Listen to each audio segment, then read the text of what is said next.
They called me the thief who robbed my dying grandmother, until I read their forgery out loud.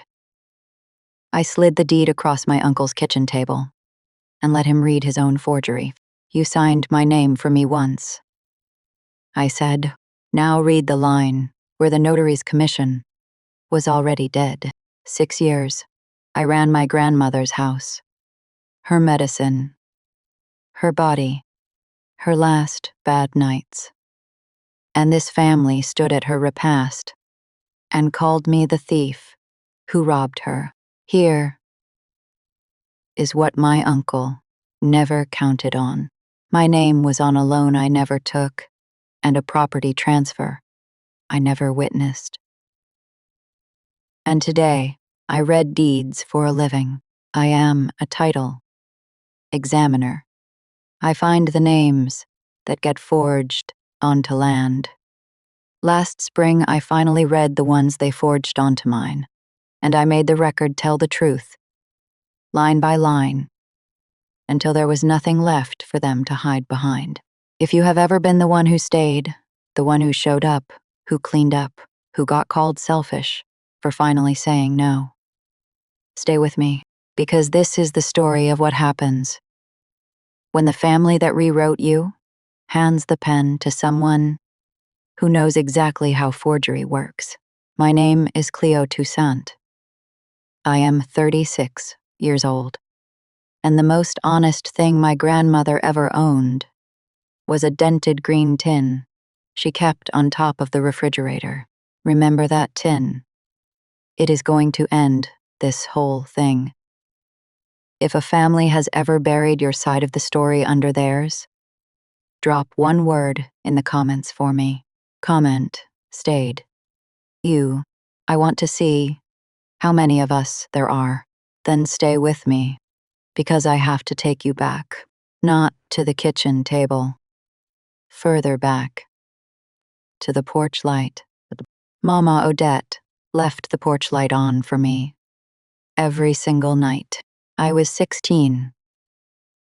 The first time it meant something, the fall of 2005. My mother, Yvette, had met a man in Baton Rouge, and one Tuesday she packed 2 suitcases and a hatbox and told me she would send for me. She never sent for me. I stood on the sidewalk on Marais Street with a garbage bag of clothes, and the only light on the whole block was my grandmother's porch light. Yellow and steady over the steps of a double shotgun house. In the 7th ward, Odette opened the door before I could climb the stairs. She looked at the garbage bag. She did not ask a single question. You hungry? She said. That was the whole conversation. That was the whole adoption. I lived in that house for the next 11 years. I want you to understand who my grandmother was, because the people in this story spent a decade lying about who I was to her.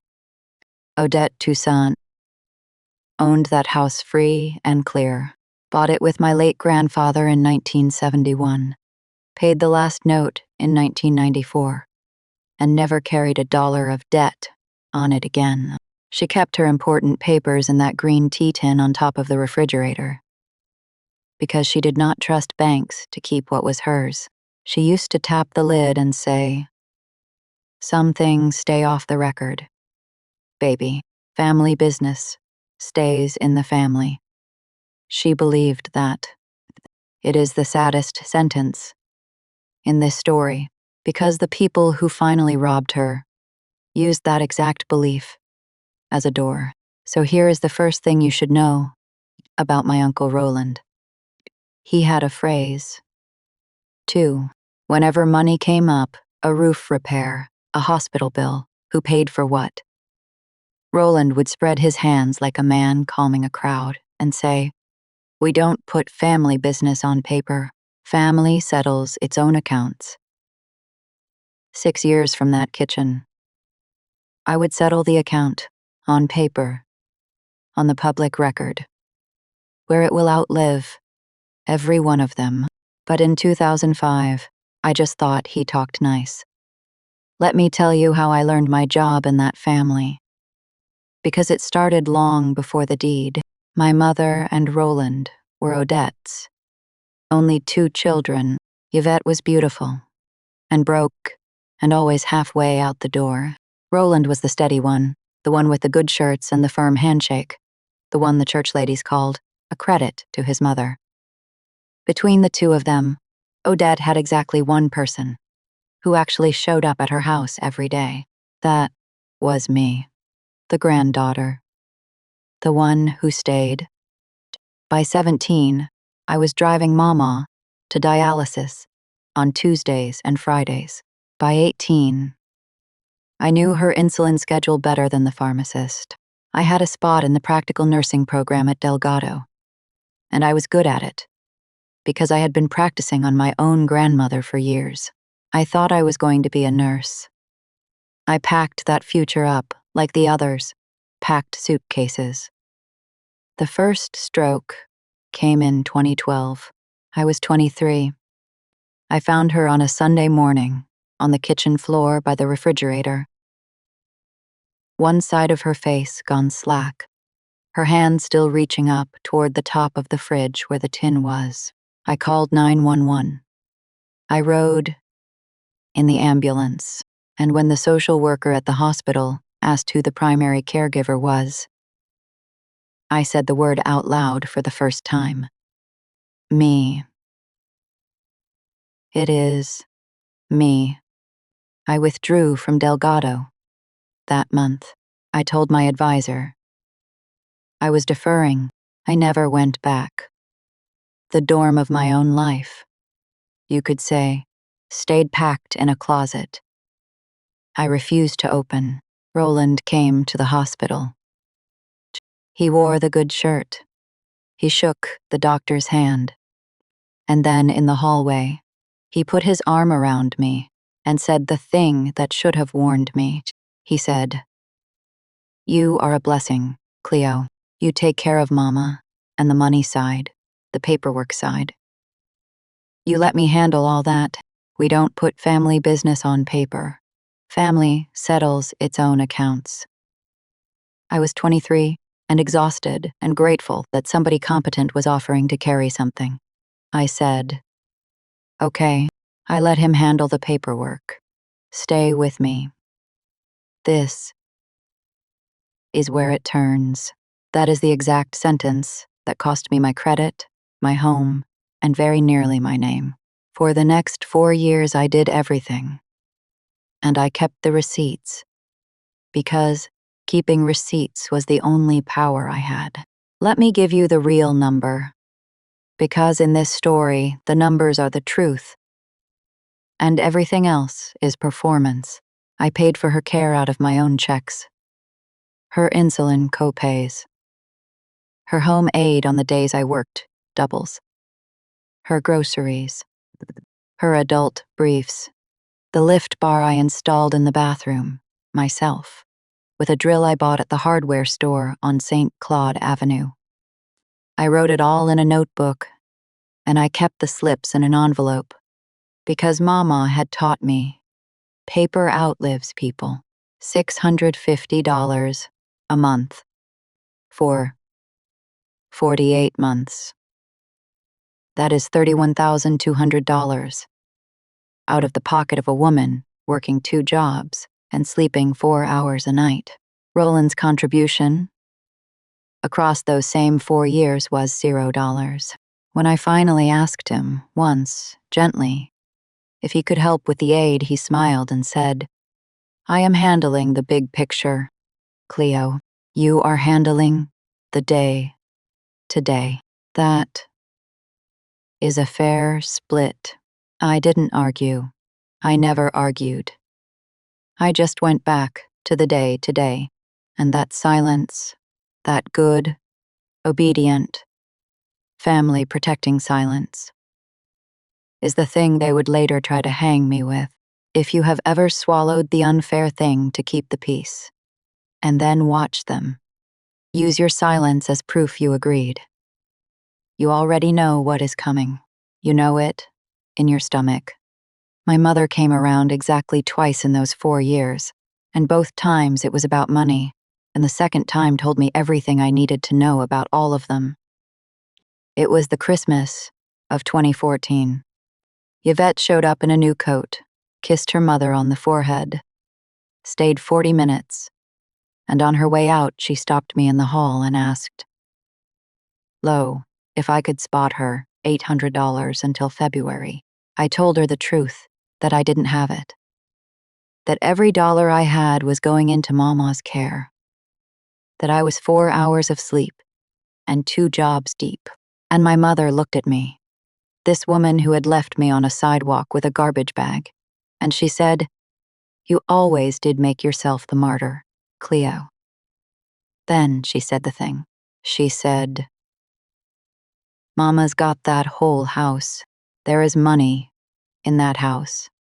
You are just sitting on it. There is money in that house. I didn't understand the sentence then. I thought she was being her usual self, careless and cold. I did not know it was a plan. Being said out loud 6 months too early.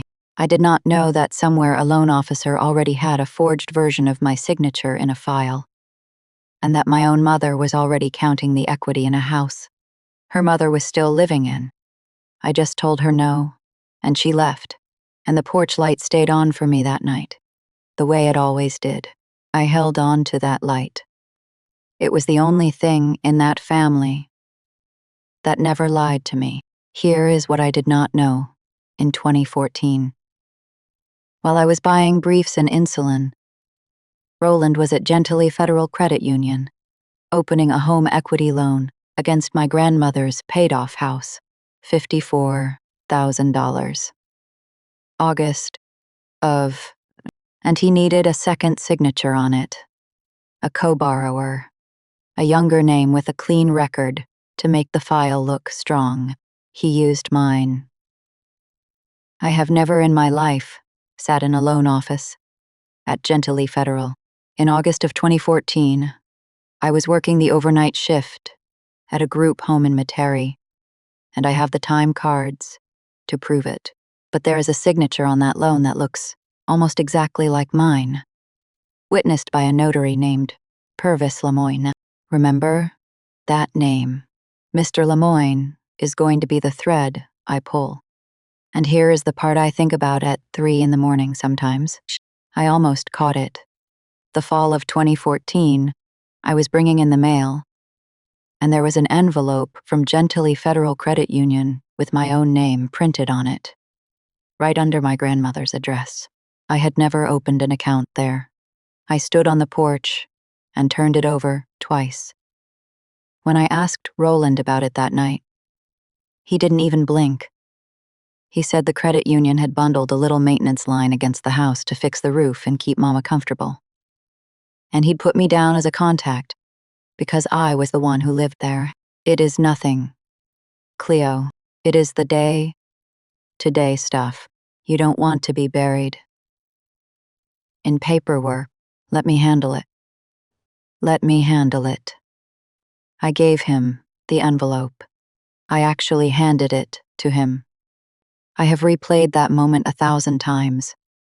Me, on the porch under her light, handing the only early warning I would ever get to the man who was robbing us, because he used a calm voice and the word comfortable. And I was too tired to be suspicious of family. That is how these people work. They don't pick the lock. You open the door, and you thank them for being there. Now I have to tell you about the 2nd of November 2015. Because it is the most important date in my entire life. And I did not understand that until almost 10 years later. It was a Wednesday. A good day. Mama was clear that day. Clearer than she had been in months. We sat at the kitchen table, and she had me bring her a yellow legal pad and her good pen, the heavy one. She wrote for almost an hour, in her own hand, slow and careful. and she would not let me read it. When she finished, she folded it into thirds, kissed the fold, and reached up and put it in the green tin on top of the refrigerator. She tapped the lid twice. "That is for after," she said.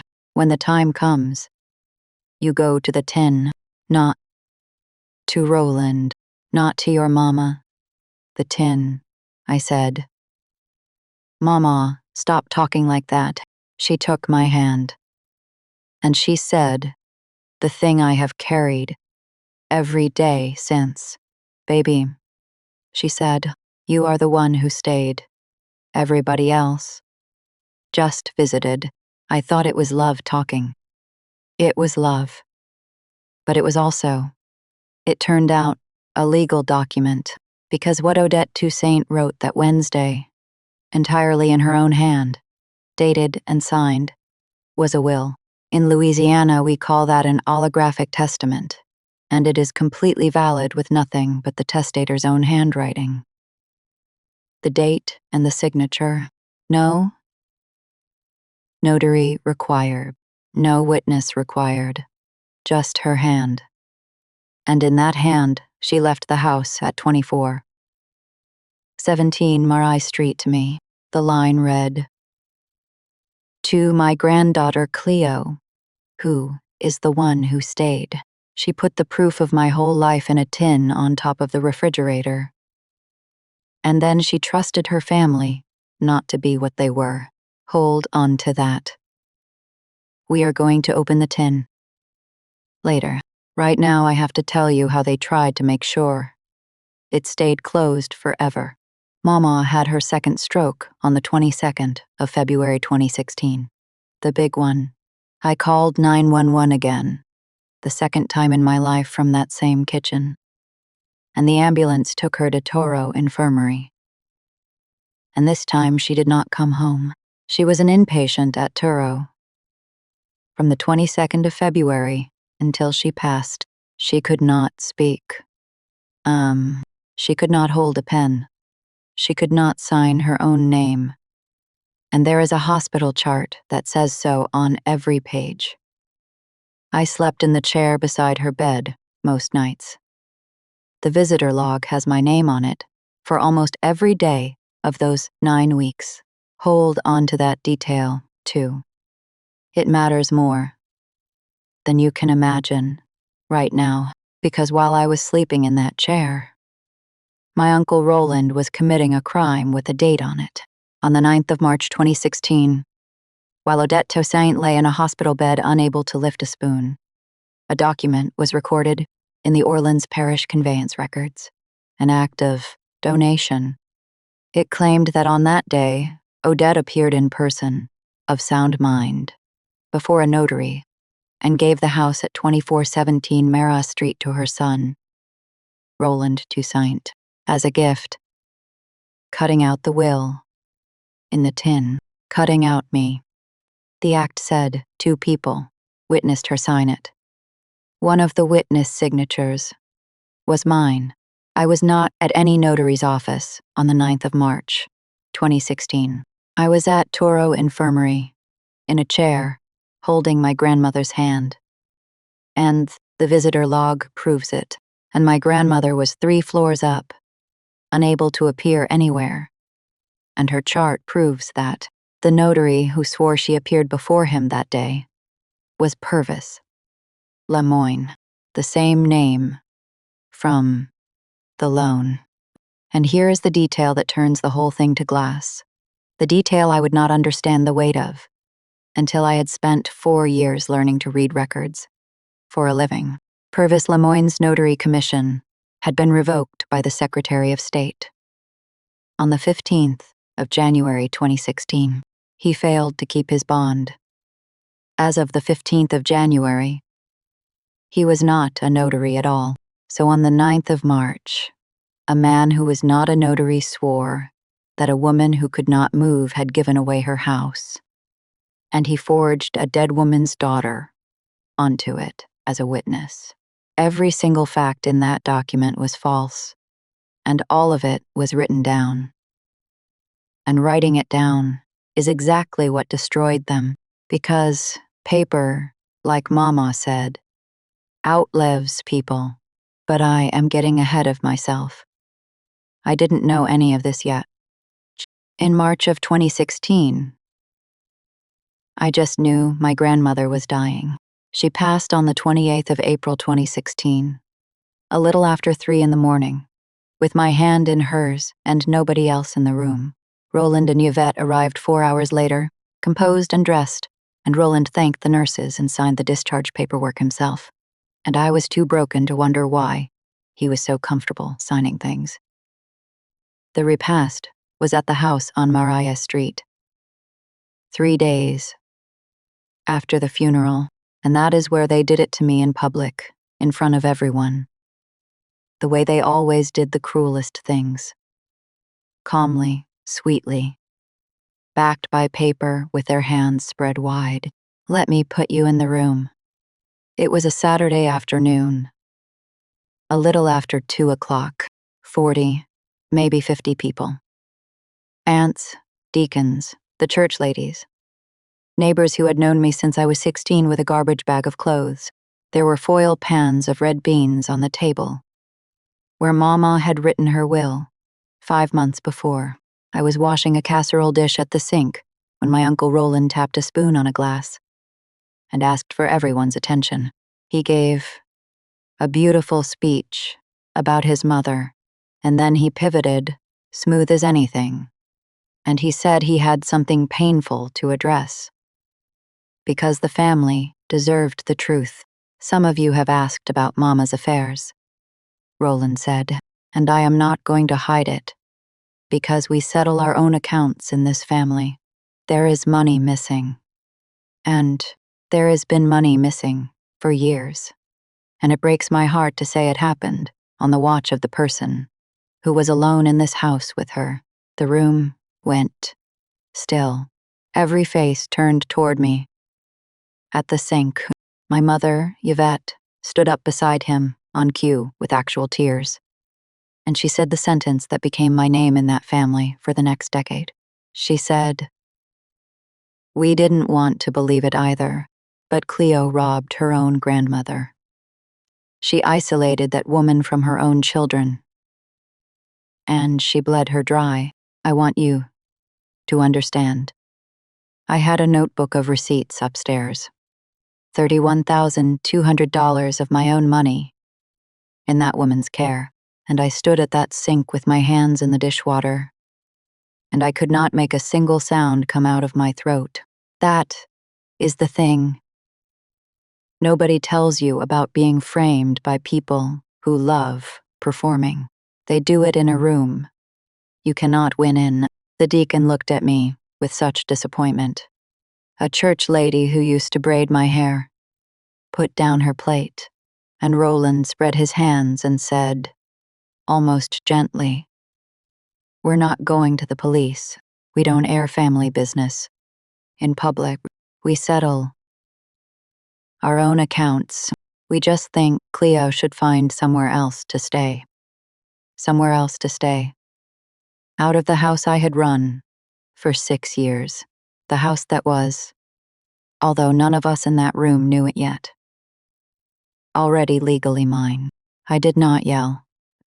I did not cry.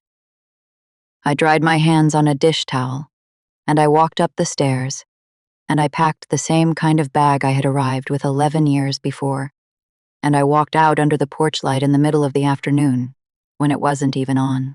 I want to tell you, I took the tin. I didn't know what was in it. I left my whole life on top of that refrigerator. And I walked out with a garbage bag. Exactly the way I came. That detail is going to come back. Stay with me. The year after was the worst year. I will not perform it for you, because performing pain is what they did. Not what I do. So here is the montage. Fast. The way it actually felt. I lost the apartment I had been about to move into. Because 3 weeks after the repast, Gently Federal Credit Union sent a letter to an address that finally caught up with me. The home equity loan on the Marais house. the one I had never heard of, had gone into default. Roland had stopped paying it the moment the house was his. And because my forged name was on it as co-borrower, the default was mine too. $54,000 charged off. Reported on my credit. The credit union came after me, the co-borrower with the clean record and the steady job, because I was the one they could actually find. I added up later exactly what they swore I owed. 36 missed payments of $760, plus the fees. 36 times 760 is $27,360. And that was before the lawyers. My wages got garnished from the group home. A nurse manager I respected called me into her office and asked kindly what was going on. And I had no words that wouldn't sound insane. My credit score fell below 500. I could not rent. I could not borrow. I slept on a cot in a coworker's sunroom for 5 months. And the whole time, the story circulating through the family and the church and the neighborhood was simple and clean and easy to repeat. Cleo robbed her grandmother. Look, the girl's even in debt now. Guilt does that. My mother, Yvette, made it official in May of 2016 with an email to the whole extended family. The subject line was setting the record straight about Cleo. I still have it. She wrote it. Like a press release, calm, concerned, backed by Roland's word, which everyone trusted because Roland wore the good shirt.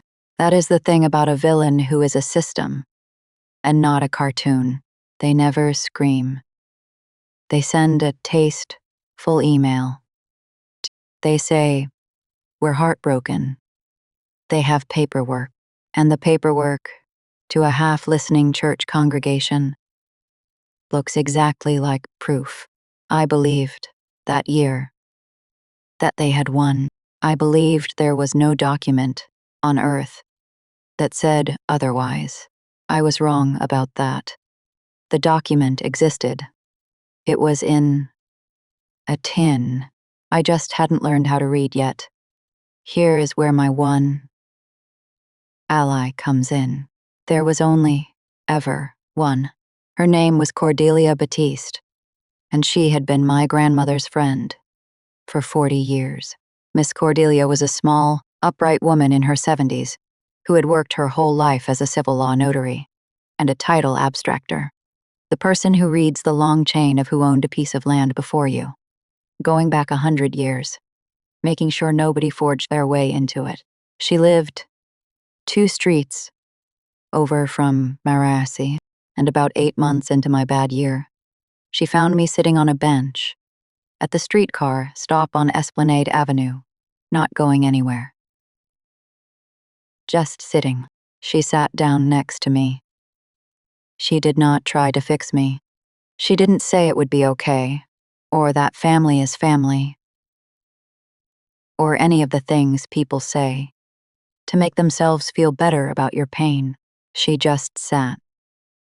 And after a long while, she said one thing, the one thing I have remembered every day since.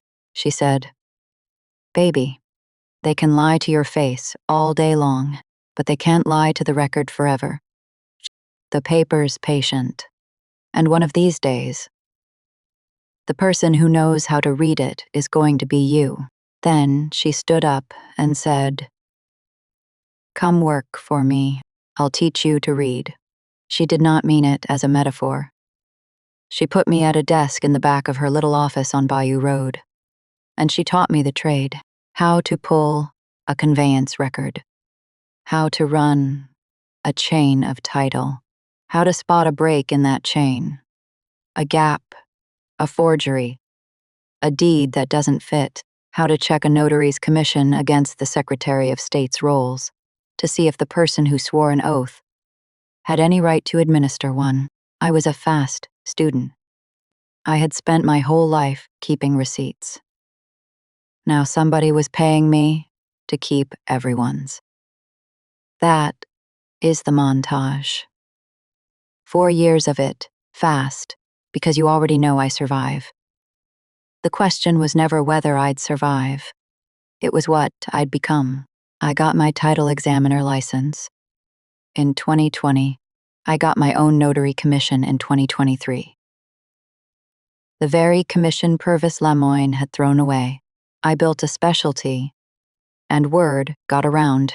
People started bringing me the ugly files, the ones with a forged donation in the chain, the reverse mortgages on dead people, the deeds where a sick old woman supposedly walked into an office. She was too ill to reach.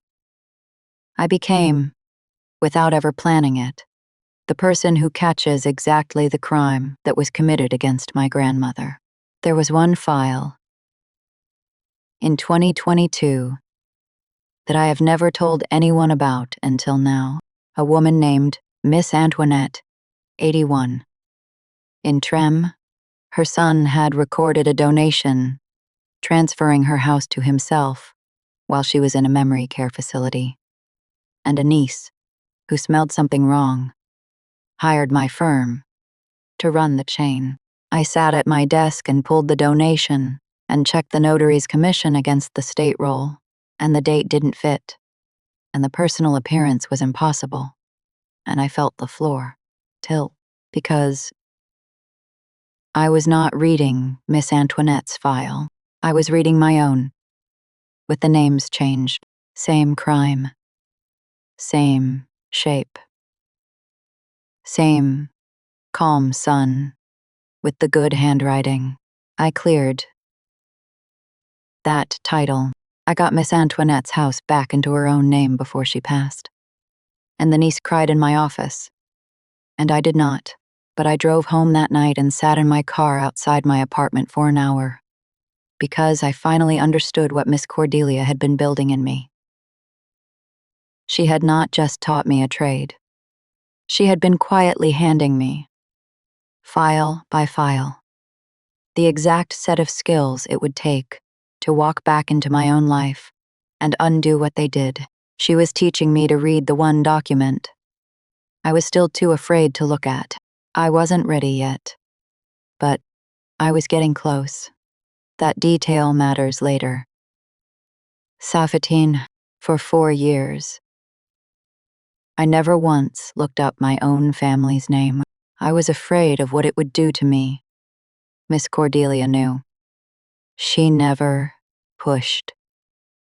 She just left the door open. If you have ever had to become a whole new person just to survive what your own blood did to you, comment state again if you already did. Because this next part is for us. This is where I finally opened the door. It was Miss Cordelia who made me open it, and she did it without saying a word. In the fall of 2024, she got sick, her heart, and she started handing me her files so they wouldn't fall through the cracks. And one afternoon, going through a banker's box of old work she wanted closed out, I found a note in her handwriting. Clipped to nothing, just a note to herself, dated years back. It said, Odette House. Something wrong with the donation. Check. Lemoyne's commission. For Cleo. My grandmother's friend had seen it years ago. She had seen there was something wrong with the donation, and she had written my name on it, and she had waited, not to fix it for me, but until I was the one who could read it for myself. I sat down at my own desk that night, after everyone was gone, and for the first time in 8 years I pulled the conveyance records for 2417 Murray's Street, and I read my family's forgery, the way I had learned to read 100 Strangers. I want to walk you through it the way it came to me, one page at a time, because that is how the truth actually arrives. Not in a lightning strike. page by page. Page 1. The Act of Donation. 9th of March, 2016. Odette, to Roland, recited that she appeared in person. Of sound mind, I already knew the lie. In that sentence, I had been in the chair beside her at Toro. On the 9th of March, I pulled the hospital visitor log.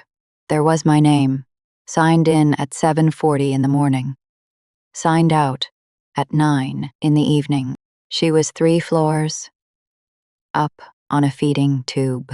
Neither of us was at any notary's office.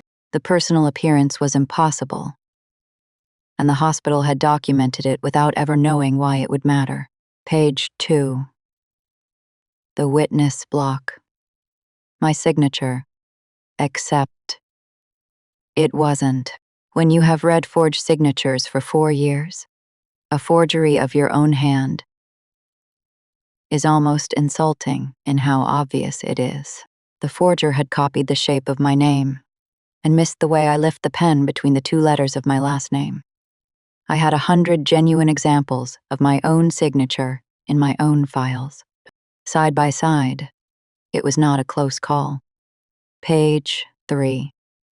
The notary line. Purvis Lemoyne. Commission number printed, right there. I ran it against the Secretary of State's roll, the way I had run 1,000 others. Commission revoked. 15th of January 2016, 8 weeks before he notarized my grandmother's house away. He had no power to administer an oath. Under Louisiana law, that does not make the act merely questionable. It makes it an absolute nullity. It is, legally, as if it never happened. Page 4. I pulled the old loan from 2014 next, the one I had spent years being garnished for, and I laid it beside the donation. And there he was again. Purvis Lemoyne. The same man had notarized both forgeries against the same family 2 years apart. That is not a coincidence. That is a working relationship. And on the loan, the date of my supposed signing was the 11th of August 2014. A night I had a time card from a group home in Metairie, clocking me in at 10:40 in the evening, and out at 7 the following morning. I could not have been in a loan office. The math of it simply did not exist. 2 documents, 2 forgeries, 1 forger, and a paper trail that contradicted itself. In every place, it tried to lie. I sat in that empty office and I understood, finally and completely, what they had done and exactly how to undo it. Not with a scream. Not with a viral post. With procedure. With the system's own rules, used correctly. The way they were written to be used. And then I remembered the tin. The house on Maria Street still had my family in it. Not Roland. Roland had moved to a nicer place in Gentilly and rented the old house out, collecting money on land that was never lawfully his. But my younger cousin, Theo, lived there. Theo was Roland's sister's boy, 14 now. A quiet kid Mama had also half-raised, who Roland let stay in the back rooms because it was cheaper than dealing with him. Theo and I had stayed in touch in the small way that the cast-off members of a family stay in touch. A text on a birthday. Nothing Roland ever saw. I texted Theo one question. I asked if the green tin was still on top of the refrigerator. He sent back a photo. 20 minutes later, there it was. Dented, green, exactly where she left it. 8 years. Nobody in that family had ever looked inside it, because nobody in that family thought paper mattered. They thought charm mattered, and the right shirt, and a calm voice in a crowded room. They never imagined the most dangerous thing in the house was sitting in plain sight, where the granddaughter had left it. I drove to Marias Street on a Sunday. When Roland was at church, Thito let me in. I had not been inside in 8 years. The porch light was off in the daytime. The kitchen still smelled, faintly, like it always had. I reached up to the top of the refrigerator the way I had 10,000 times for 10,000 bottles of pills. And I took down the tin, and I opened it at the same table, where my grandmother had folded a piece of paper, and kissed it. Her holographic will was right on top, in her hand, dated the 2nd of November, 2015, to my granddaughter Cleo, who is the one who stayed. I read my dead grandmother's handwriting in her own kitchen. And that is the one time in this entire story that I cried, alone, at the table, with Theto politely pretending to look out the window. Once. Samhain knows. Once. That was my one. I did not cry again. Not through any of what came next. Not even when it would have been understandable. I had learned a long time ago that my tears were a thing this family liked to use. And I was done lending them out. I put the will in a folder. I had everything now. The real will, in her hand, valid, on its own, under the law, the forged donation. Void 2 separate ways. The hospital chart, the visitor log, the notary roll, my own signature, 100 true copies of it, against their one bad fake, and the forged loan that had wrecked 9 years of my life. I did not confront anyone. Not yet. Confrontation is for people who don't have procedure. I had procedure. Here is exactly what I did, and I want to be precise. Because every single step was lawful and in character, and the kind of thing I do at my job every week. No glitch. No lucky accident. No leaked recording. Just a woman following the rules, the way they were written, and letting the rules close, like a hand. First, I took my grandmother's holographic will to a succession attorney named Gloria Pham, and I filed it for probate in Orleans Parish. I had standing. I was the named legatee. That filing alone put a sworn document into the public record stating that the true owner of 2417 Marias Street, as of Odette Toussaint's death, was me. Second, Gloria and I filed a petition to annul the act of donation. We attached the notary commission. Revocation. We attached the hospital records. We attached a forensic comparison of the witness signature.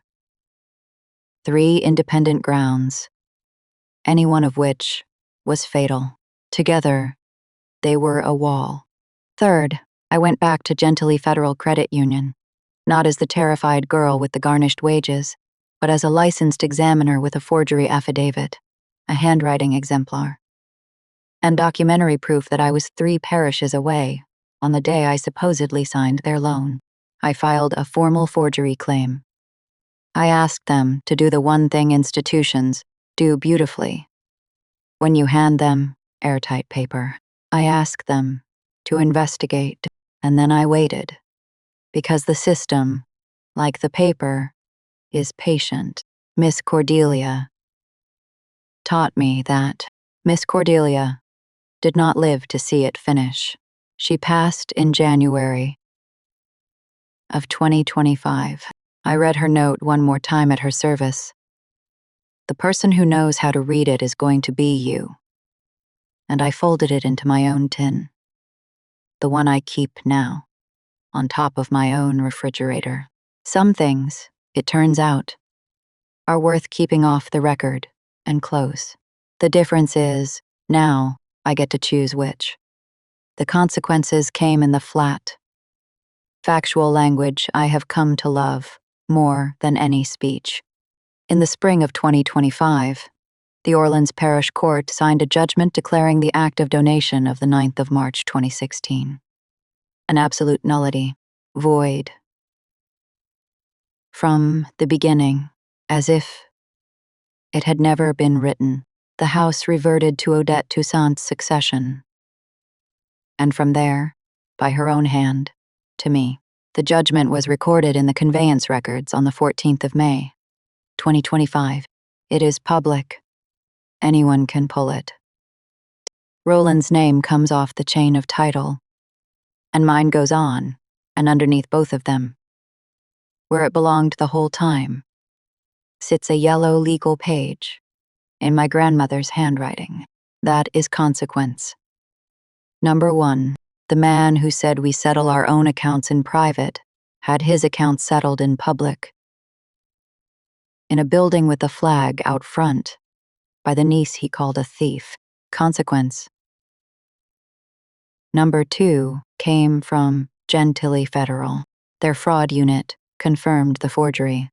The signature was not mine. The dates did not work. The whole loan had been originated on documents notarized by a man whose commission was already revoked. The same Purvis Lemoyne, whose name now appeared on 2 forged instruments against the same family. The credit union voided my liability entirely and reassigned the debt to the actual borrower of record, Roland Toussaint. They corrected my credit.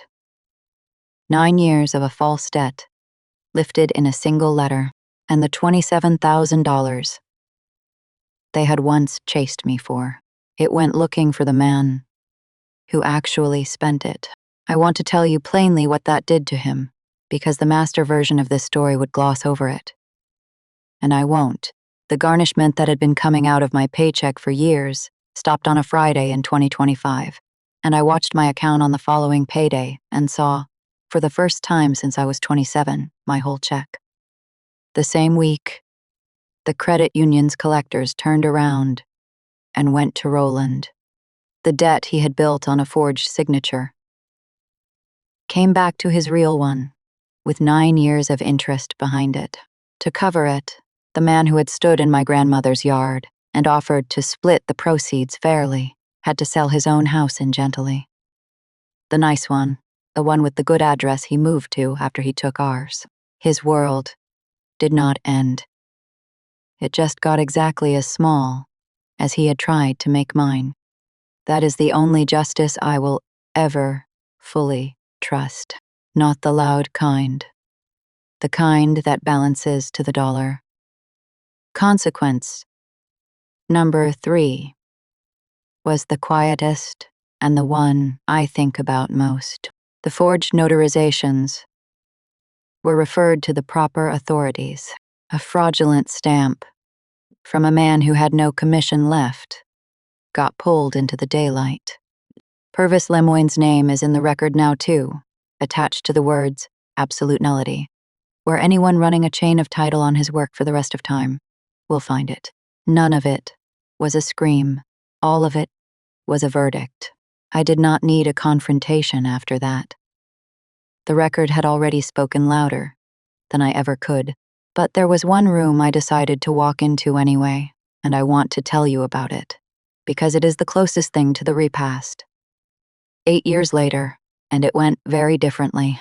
Roland threw a barbecue at the Marais Street house in June of 2025. Before the judgment had fully made its way around the family, he did not know yet how completely it was over. He stood in my grandmother's yard, under the tree my grandmother planted, and he announced to 30 relatives that he had decided generously to sell the family home and split the proceeds fairly among the family. The benevolent patriarch, one more time. The good shirt, the spread hands. I walked into the yard while he was mid-sentence. I had not been invited. Theo had texted me the time. The talking stopped, the way it stops, when the dead walk in. My mother, Yvette, went white. Roland recovered fast, because Roland always recovered fast. And he said, "Cleo, This is family. Only. I know, I said. That is why I am here. I did not raise my voice. I had practiced flat and factual for 9 years. I took out a folder and I laid 4 pieces of paper on the table next to the potato salad. One at a time. The way I had learned the truth arrives. First page. This is Mama's will in her hand. She left this house to me. Anyone who wants to read her handwriting can read it right now. Second page. How do I pay me? This is the donation Roland recorded while she was dying at Toro. The notary's commission had been revoked 2 months before he signed it. The court has already declared it void. As of last month, this house is mine, on the public record. Third page. This is the loan Roland forged my name onto in 2014. The credit union has confirmed the forgery and moved the debt to him. Fourth page. I set it down and left my hand on it for a second. And this is the email my mother sent in 2016, telling all of you I robbed her. I kept it. I keep everything. I learned that from the woman whose house this is. Then I said, the only thing that came close to a speech, and I want you to notice, it is 6 sentences, not a tirade. You used me for 11 years. You used a 16-year-old with a garbage bag, and then a 23-year-old who gave up nursing school, and you called it a fair split. When she died, you forged her name and mine to take the one thing she ever owned. And then you stood at her repast and made me the thief, so nobody would think to check the paper. You were right about one thing, Roland. Family does settle its own accounts. I just settled this one where you can't reach it. I looked at the relatives in the yard, the deacons, the church ladies, the ones who had put down their plates 8 years ago. It is all on the public record now. Go read it. You don't have to take my word for anything. That was always your trick. It was never mine. Nobody clapped. I didn't want them to. This is not a story where the room rises to its feet for me. The church ladies looked at the paper, and then they looked at Roland, and a few of them quietly set down their plates again. And this time, it was his name on the thing that made them do it. I picked my 4 pages back up because they were copies, and the originals live somewhere safe. And I walked back out under the porch light. It was daytime. Again, the light wasn't on, but it was my light now. My house. My porch. And I was going to be the one who decided when it came on. One person followed me out. Miss Loretta, the church lady who used to braid my hair on that very porch when I was a girl. The one who had put down her plate at the repast 8 years before and believed every word they said. She caught me at the gate. She didn't make a speech either. She just took both my hands in hers, the way she used to hold them to part my hair. And she said, I should have asked you, all those years. I should have just asked you what happened. I am sorry, baby. That was the only apology I got in this entire story. And it did not come from the people who owed it. It came from a woman who only ever did one thing wrong, which was believe a calm man over a quiet girl. I told her it was all right. And I meant it because she was the one person in that yard who understood that the wrong thing she did was stop listening. And the right thing she could still do was start. They escalated. Of course, people like this always escalate, because losing the story is the only thing they truly cannot stand. Roland called me 11 times in the 2 weeks After the barbecue, I did not answer once. He left voicemails. The early ones were furious. How dare I, after everything, in front of the family? The later ones got smaller. The voices always get smaller when the paper stops obeying them. The last voicemail just said, "We can work this out between us. We don't need lawyers. We don't need the record. Off the record." One more time. I deleted it without calling back. My mother sent a letter, not an apology. I want to be exact because the absence of the apology is the whole point. It said, "You've torn this family apart. You've embarrassed us in front of the church. After everything we did for you, after everything they did for me." I returned the letter unopened, and I wrote 2 words on the front in my own clean hand. The hand they once forged. I wrote, "On record." That was the only revenge I took with my own pen. 2 words.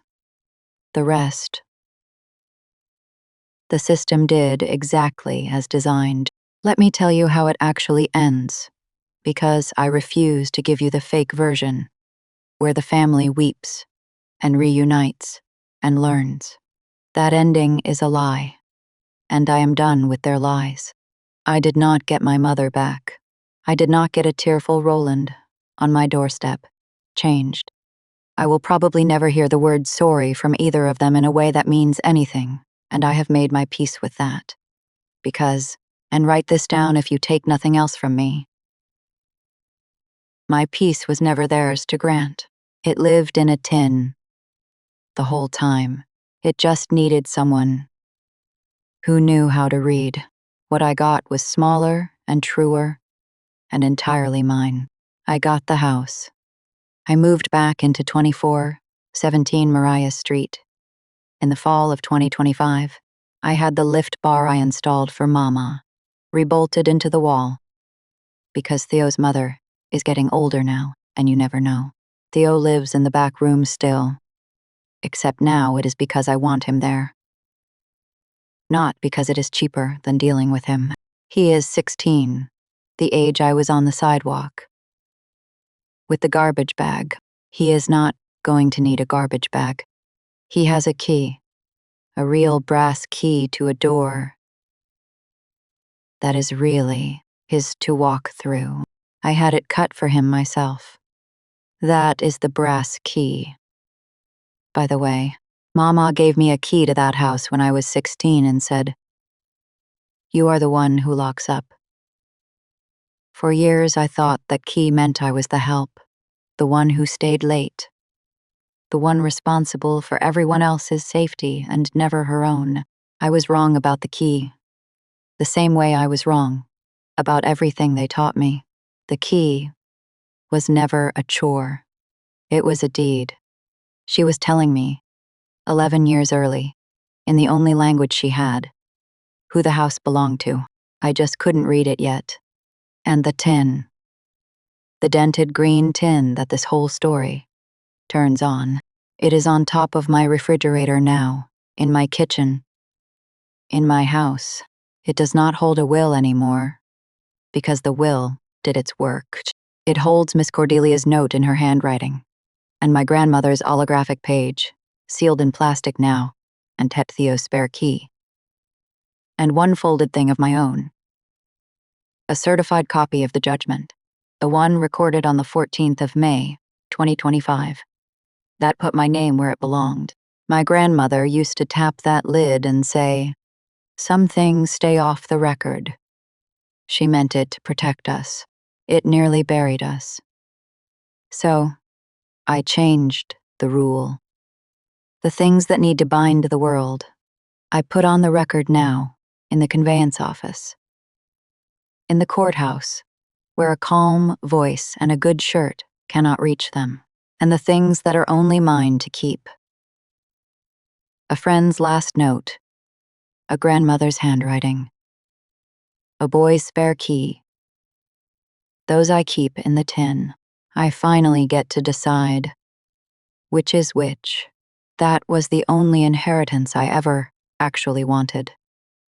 Vito asked me last week why I keep the porch light on all night. Every night. Even when nobody's coming. I told him the truth. I told him that when I was 16 and nobody had sent for me, there was exactly one light on this whole block. And it was on for me. And I have decided that this house is going to be a light that is on for whoever shows up next with a garbage bag and nowhere to go. Then I turned it on. And for the first time in 11 years, I was the one who got to flip the switch. If you've ever been the one who stayed, the one they used and then erased, the one who kept the receipts nobody believed, I want you to hear the only thing I really came here to say. They can rewrite you to your face for as long as you let them. But they cannot rewrite the record. And the day you learn to read it, you stop being the story they tell. You become the one who tells it. Comment stayed one more time. So, I know you made it to the end with me. Then go turn on a light for someone. The paper outlives people. My grandmother knew that. Roland thought it was a weakness. It was the only weapon I ever needed.